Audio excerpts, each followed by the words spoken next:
রাসূলুল্লাহ সাল্লাল্লাহু আলাইহি ওয়াসাল্লাম কদরের রাতগুলোতে কি কি ইবাদত করতেন। আমি খুঁজে 5টা আমলের কথা পেয়েছি বিশেষভাবে। রাসূল সাল্লাল্লাহু আলাইহি ওয়াসাল্লাম বলেছেন, মান হুরিমা খায়রাহা ফাকাদ হুরিম, যে কদরের বরকত থেকে খায়ের থেকে বঞ্চিত হলো সে আসলেই বঞ্চিত। হি ইজ দ্য লুজার, সে হতভাগা, সে পোড়া কপাল, সে বঞ্চিত।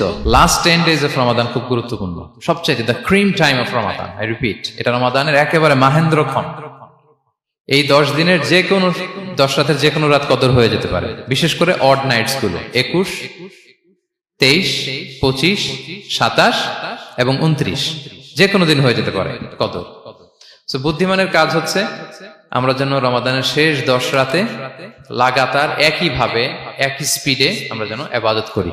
কোন রাতে বেশি করলাম, হয়তো 27 রাতে আমি খুব ভাব গাম্ভীর্য নিয়ে, খুব আবেগ নিয়ে ইবাদত করলাম, কিন্তু হয়ে যেতে পারে যে এবছর কদর ছিল 25 রাত, হতে পারে না? পারে। তো আমরা তো মিস করে ফেললাম। তো আমরা যেন মিস না করি। বুদ্ধিমানের কাজ হবে সমানতালে ইবাদত করা, এবং এটা এত গুরুত্বপূর্ণ। রাসূল সাল্লাল্লাহু আলাইহি ওয়াসাল্লাম এত এমফাসাইজ করে কোন রাতের কথা বলেনি। আরবি মাস অনুযায়ী 354টা রাতের মধ্যে সবচাইতে শ্রেষ্ঠ রাত, সবচাইতে শ্রেষ্ঠ রাত সূর্য ডোবার পর থেকে হাত্তা মাতলাইল ফাজর, ফজরের সূচনা লগ্ন পর্যন্ত শান্তিময় এ রাত, বরকতের এ রাত। রাসূল সাল্লাল্লাহু আলাইহি ওয়াসাল্লাম বলেছেন, মান হুরিমা খায়রাহা ফাকাদ হুরিম, যে কদরের বরকত থেকে খায়ের থেকে বঞ্চিত হলো সে আসলেই বঞ্চিত। হি ইজ দ্য লুজার, সে হতভাগা, সে পোড়া কপাল, সে বঞ্চিত।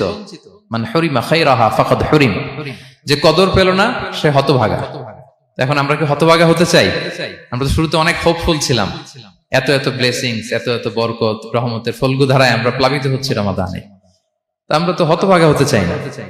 তা আমরা যেন এই শেষ 10 দিন এক তালে আন্তরিকতার সাথে ঈমান ও ইহতিসাবা আমরা যেন ইবাদত করি। সম্মানিত ভাই এবং বোনেরা, তাহলে আমরা সৌভাগ্যশীলদের অন্তর্ভুক্ত হতে চাই, হতভাগা হতে চাই না। আমরা এবার একটু শুনবো যে রাসূলুল্লাহ সাল্লাল্লাহু আলাইহি ওয়াসাল্লাম কদরের রাতগুলোতে কি কি ইবাদত করতেন। আমি খুঁজে 5টা আমলের কথা পেয়েছি বিশেষভাবে। কমন যে আমলগুলো সেগুলো তো ছিলই, বিশেষভাবে 5টা কাজ রাসূল সাল্লাল্লাহু আলাইহি ওয়াসাল্লাম এই কদরের রাতে করতেন। 1 নম্বর কাজ হচ্ছে তিনি সারা রাত জেগে ইবাদত করতেন এবং পরিবারের লোকদেরকে ঘুমোতে দিতেন না, উঠিয়ে দিতেন। বছরের অন্য কোন সময়ে সারা রাত জেগে ইবাদত করার কোন নজির রাসূল সাল্লাল্লাহু আলাইহি ওয়াসাল্লামের জীবনে ছিল না। সব রাতে ঘুমাতেন। আমি জোহর বারুতে একটা কনভেনশনে the daily routine of prophet সাল্লাল্লাহু আলাইহি ওয়াসাল্লাম একটা আলোচনা করেছিলাম, যেখানে রাসূল সাল্লাল্লাহু আলাইহি ওয়াসাল্লামের দৈনন্দিন জীবনের রুটিন আলোচনা করেছিলাম। সেখানে আমরা বলেছি যে রাসূল সাল্লাল্লাহু আলাইহি ওয়াসাল্লামের দৈনন্দিন অভ্যাস ছিল তিনি এশার পরেই তাড়াতাড়ি ঘুমিয়ে পড়তেন আর মিড নাইটে উঠতেন। রাসূল সাল্লাল্লাহু আলাইহি ওয়াসাল্লামের কর্মদিবস শুরু হতো মিড নাইটে। আমাদের তো সকালে কারো আরো অনেক পরে শুরু হয়। রাসূল সাল্লাল্লাহু আলাইহি ওয়াসাল্লামের কর্মদিবস শুরু হতো বেসিক্যালি মিড নাইটে। এশার পরে কথাবার্তা না বলে আগে ঘুমোতে যেতেন, মিড নাইটে উঠতেন, কিন্তু ঘুমাতেন। ঘুম ছাড়া রাত কাটাতেন না। সারা বছরের এটা ছিল যে এশার পর পরে ঘুমোতে যেতেন, except the last 10 days of Ramadan. রমাদানের শেষ 10 রাতে রাসূল সাল্লাল্লাহু আলাইহি ওয়াসাল্লাম ঘুমাতেন না।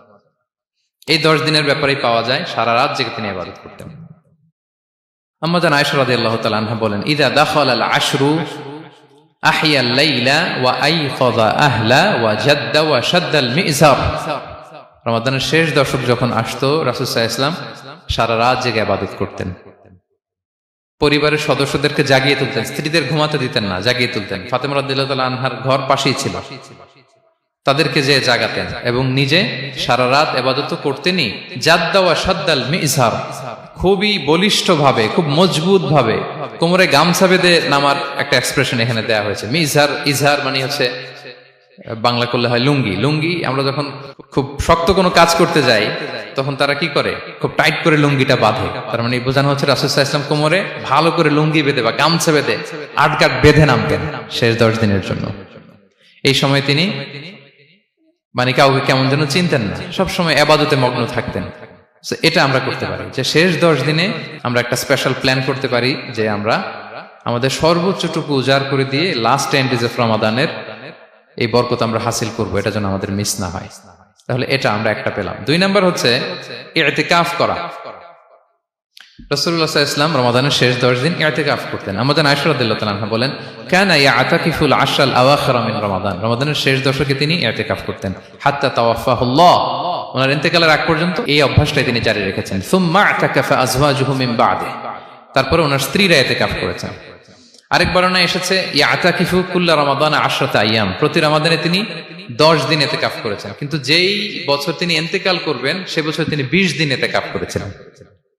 প্রতি রমাদানে 10 দিন, আর যে বছর ইন্তেকাল করবেন সে বছর কয় দিন? 20 দিন তিনি ইতিকাফ করেছিলেন মসজিদে নববীতে। তাহলে আমরা এই রমাদানের শেষ দশকে এটা করতে পারি। 2 নম্বর পয়েন্ট হচ্ছে ইতিকাফ করা। যারা আমরা করিনি তারা আমরা ইতিকাফ করতে পারি। আমাদের আইআইএম এর মসজিদ এটা ইতিকাফের জন্য একটা উর্বর জায়গা। আমরা যখন এই ক্যাম্পাসে ছিলাম তখন দেখেছি যে এখানকার ইতিকাফের পরিবেশ যে এত সুন্দর এটা কল্পনাই করা যায় না। অসাধারণ পরিবেশ। আপনি যদি ইতিকাফ নাও করেন, রাত 2টা বা 3টার দিকে সেন্ট্রাল মস্কে এসে বসে থাকলেও হবে। রাত 2টা 3টার দিকে এসে বসে থাকলে দেখবেন যে কেউ সেজদায় পড়ে কান্না করতেছে, কেউ হালাকা করতেছে, কেউ তাসবিহ পড়তেছে, কেউ কোরআন তেলাওয়াত করতেছে। মানে এত সুন্দর পরিবেশ, ওটা দেখলেই আপনার ইবাদত করতে মন চাইবে। তো আমরা যেন ইতিকাফ করার চেষ্টা করি। ইতিকাফ করতে না পারলে শেষ দশকের রাতগুলো যেন মসজিদে কাটানোর চেষ্টা করি, তা না পারলেও বাসায় যেন এই রাতগুলো আমরা মিস না করি। বিশেষ করে সেন্ট্রাল মস্কে তো অসাধারণ পরিবেশ, এটা হাইলি রেকমেন্ডেড। ইফ পসিবল আপনারা আসবেন, এখানে ইবাদতের চমৎকার পরিবেশ থাকে। 3 নাম্বার হচ্ছে রাসূল সাল্লাল্লাহু আলাইহি ওয়াসাল্লাম এবং জিবরাইল আলাইহিস সালাম যৌথভাবে কোরআন রিভিশন করতেন। খুব ইন্টারেস্টিং। সারা বছর যেটা নাজিল হতো, রমাদানে জিবরাইল আলাইহিস সালাম রাসূল সাল্লাল্লাহু আলাইহি ওয়াসাল্লামকে শোনাতেন, রাসূল সাল্লাল্লাহু আলাইহি ওয়াসাল্লাম আবার জিবরাইল আলাইহিস সালামকে শোনাতেন। সহিহ বুখারীর বর্ণনা, কানা জিবরিলু ইয়ালকাহু ফি কুল্লি লাইলাতিন মিন রমাদান ফায়ুদারিসুহুল কুরআন। প্রতি রমাদানের প্রতি রাতে এসে রাসূল সাল্লাল্লাহু আলাইহি ওয়াসাল্লামের সাথে কোরআন মুদারাসা করতেন। সহিহ মুসলিমের বর্ণনায়, আন্না জিবরিল কানা ইউআরিদুহু বিল কুরআন কুল্লা আমিন মাররা। প্রতি বছর রমাদানে একবার শোনাতেন বা শুনিয়েছেন, যে বছর তিনি ইন্তেকাল করবেন তিনি 2 বার শুনিয়েছিলেন। আরাদা ইউআরিদু মানে এটা ফ্রম বোথ সাইড। আরবি শব্দটা এমন যে জিবরাইল আলাইহিস সালাম শোনাতেন, এরপর রাসূল সাল্লাল্লাহু আলাইহি ওয়াসাল্লাম জিবরাইল আলাইহিস সালামকে শোনাতেন। কোরআন রিভিশন করা। তো এই শেষ দশকের রাতগুলোতে আমরা যেন বেশি বেশি কোরআন পড়ি। কোরআন তেলাওয়াত, কোরআনিক রিসাইটেশন হতে পারে, কোরআনের অর্থ পড়া হতে পারে, তাদাব্বুরে কোরআন হতে পারে, কোরআনের হালাকায় জয়েন করা হতে পারে।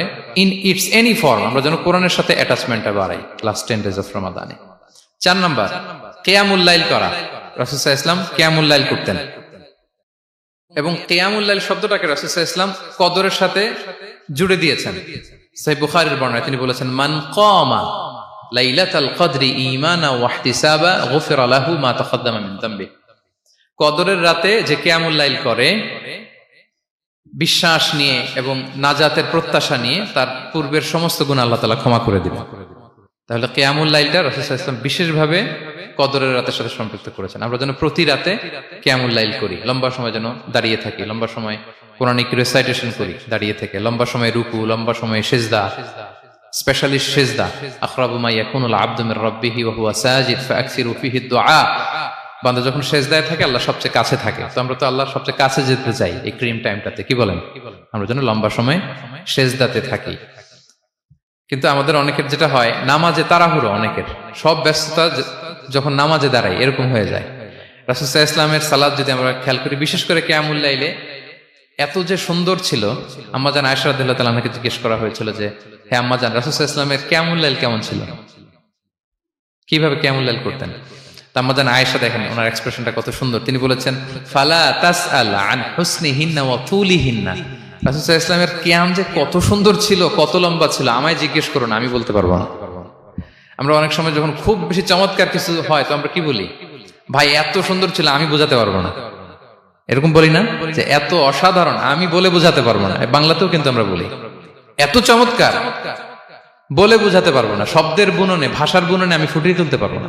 তো আম্মাজান আয়েশা এটাই বলেছিলেন, ফালা তাসআল আন হুসনিহিন্না ওয়া তুলিহিন্না।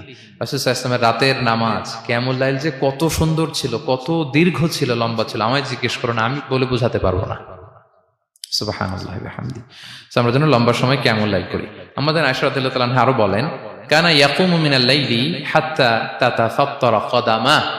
এত দীর্ঘ সময় দাঁড়িয়ে থাকতেন, থাকতে থাকতে ওনার পা ফুলে যেত, পা দুটো ফুলে যেত। আপনিও দীর্ঘ সময় দাঁড়িয়ে দেখেন যে পায়ে ঝিম ধরে যাবে, পা ফুলে যাবে। এটা করতেন রাসূল সাল্লাল্লাহু আলাইহি ওয়াসাল্লাম। তো আম্মাজান আয়েশা বলেন, ইয়া রাসূলুল্লাহ লিমা তাসনাউ হাযা ওয়া ক্বাদ গুফিরা লাকা মা তাকাদ্দামা মিন যামবিকা মা তাআখার। আপনি এত কষ্ট কেন সহ্য করেন নিজের দেহের উপরে? আপনার তো আগের পরের সব গুনাহ মাফ। আদতে তো রাসূল সাল্লাল্লাহু আলাইহি ওয়াসাল্লামের গুনাহই নেই, তিনি নিষ্পাপ। এত কষ্ট কেন করেন? আপনার আগের পরের সবই তো মাফ করে দেয়া হয়েছে, কেন করেন? রাসূল সাল্লাল্লাহু আলাইহি ওয়াসাল্লাম উত্তর করেছেন, আফালা উহিব্বু আন আকুনা আবদান শাকুরা। আয়েশা, আমি কি শুকরগুজার বান্দা হতে পছন্দ করব না? আল্লাহ তাআলা আমাকে তার রহম এবং করমে সব মাফ করে দিয়েছেন, কিন্তু আমি কি শুকরগুজার হব না?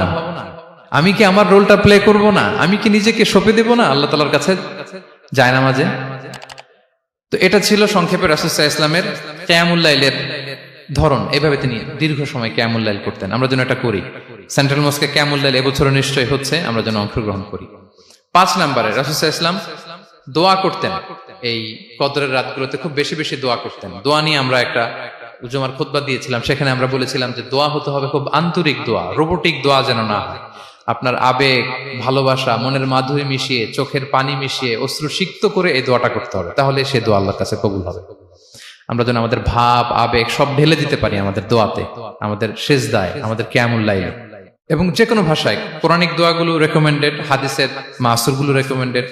তাছাড়া আপনার নিজের ভাষায় আপনার কি চাওয়া, আপনার কি আকাঙ্ক্ষা, আপনার মনের কষ্ট, যাতনা সবকিছু আপনি আল্লাহ তাআলার কাছে পেশ করুন। এবং আম্মা জান আয়েশা জিজ্ঞেস করেছিলেন, ইয়া রাসূলুল্লাহ, আমি যদি কদর পেয়ে যাই আমি কি বলবো এই রাতে? মা আদউ, কি দোয়া করব? রাসূল সাল্লাল্লাহু আলাইহি ওয়াসাল্লাম বললেন, তাকুলিন, আয়েশা তুমি বলবে, আল্লাহুম্মা ইন্নাকা আফুউন তুহিব্বুল আফওয়া ফাআফু আন্নি। আয়েশা তুমি যদি কদরের রাত পেয়ে যাও এটা বলবে, হে আল্লাহ আপনি ক্ষমাশীল, আল্লাহ আপনি ক্ষমাকে পছন্দ করেন, আল্লাহ তাই আপনি আমায় ক্ষমা করেন। হে আল্লাহ আপনি ক্ষমাশীল, আপনি ক্ষমাকে পছন্দ করেন, আল্লাহ আপনি আমাকে ক্ষমা করেন। এই দোয়াটা আমরা যেন বেশি বেশি করি। আমার সাথে সাথে সবাই একটু পড়ুন মেহেরবানি করে। আল্লাহুম্মা ইন্নাকা আফুউন তুহিব্বুল আফওয়া ফাআফু আন্নি। আল্লাহুম্মা ইন্নাকা আফুউন তুহিব্বুল আফওয়া ফাআফু আন্নি। হে আল্লাহ আপনি ক্ষমাশীল, আপনি ক্ষমা করাকে পছন্দ করেন, আল্লাহ আমাকে ক্ষমা করেন। আমরা আমাদের নিজেদের ভাষায় অনেক দোয়া করতে পারবো, কিন্তু রাসূল সাল্লাল্লাহু আলাইহি ওয়াসাল্লামের শেখানো দোয়াগুলো এটা হচ্ছে মানে very precise in wording but comprehensive in meaning. এটার অর্থ, এটার আবেদন এটা অনেক বেশি। আমি অনেক 10টা 20টা বাক্য বলে এত সুন্দর কথা মিলাতে পারবো না। রাসূল সাল্লাল্লাহু আলাইহি ওয়াসাল্লাম যেটা শিখিয়ে দিয়েছেন, আগে আল্লাহর প্রশংসা করলাম, আল্লাহ আপনি ক্ষমাশীল, আবারও প্রশংসা, আল্লাহ আপনি তো ক্ষমা করাকে পছন্দ করেন। যেটা আপনি পছন্দ করেন না ওইটা তো চাচ্ছেন না, যেটা আপনার পছন্দ, যেটা আপনি করতে ভালোবাসেন, গাফিরিয যামবি ওয়া কাবিলিত তাওব, আপনি ক্ষমা করাকে পছন্দ করেন, তওবা কবুলকে আপনি পছন্দ করেন, তো সেটাই তো চাচ্ছি আপনার কাছে, আপনি আমার তওবা কবুল করুন, আল্লাহ আপনি আমাকে ক্ষমা করুন। সো এই দোয়াটা প্রত্যেক রাতে যেন আমরা বেশি বেশি করি সম্মানিত সুধী। এবং এই যে রিমাইন্ডার গুলো শুনলাম, এটা রমাদানের পরেও যেন আমরা অব্যাহত রাখি।